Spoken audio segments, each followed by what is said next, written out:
ఇప్పుడు ఎంత టెన్షన్ అయిపోయిందో తెలుసా? నిజంగా హార్ట్ అటాక్ వస్తే ఇలా స్ట్రక్ అయిపోతామా అన్నంత టెన్షన్ అయిపోయిందండి.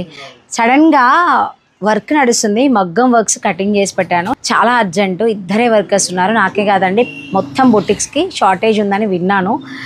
ఉన్న వాళ్ళైతే లక్కీ అనే అంటాను. ఇప్పుడు 2 వర్కర్స్ మాస్టర్ లేని నేనే మేనేజ్ చేస్తున్నాను. ఎంత టెన్షన్ అంటే కటింగ్ చేస్తున్న టైంలో ట్రాన్స్ఫార్మ్ వెళ్తే ఎంత సౌండ్ వస్తుందో అదే పేలింది అనుకుంటా నాకు తెలిసి. ఒక్కసారి ఇట్లా అందరం ఇట్లా స్ట్రక్ అయిపోయినాం అనమాట. ఏం చేయాలో అర్థం కావట్లేదు. మా ఓనర్కి ఫోన్ చేసి, సరే ఎవరిదైనా పవర్ వాళ్ళ నెంబర్ ఉంటే చెప్పండి అన్న. పవర్ ఒకవేళ వచ్చేది రాంది పక్కకు పెడితే ఎనీ అప్డేట్ అంటే ఏ టైంకి వస్తుంది అనేదైనా ఒక ఐడియా ఉంటుంది కదా మనకి. అందుకని సార్కి ఫోన్ చేస్తే ఈ మా ఏరియా లైన్మెన్ నెంబర్స్ ఇచ్చారు. వాళ్ళకి కాల్ చేస్తే వర్షం తగ్గిన తర్వాత ఒక 10 to ½ an hour అయితే క్లయింట్కి చెప్పండి అంటే, వర్షం ఎప్పుడు తగ్గుతుందో తెలియదు, పవర్ ఎప్పుడు వస్తుందో తెలియదు అని టెన్షన్ పడుతున్నాను.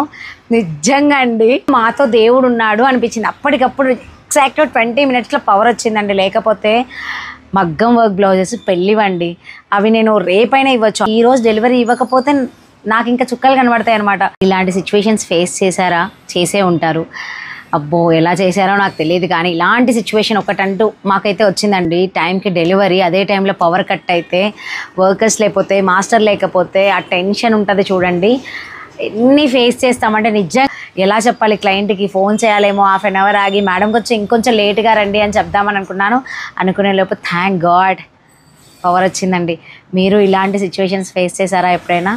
ఇలాంటి టెన్షన్ సిచ్యువేషన్స్, అమ్మ బాబోయ్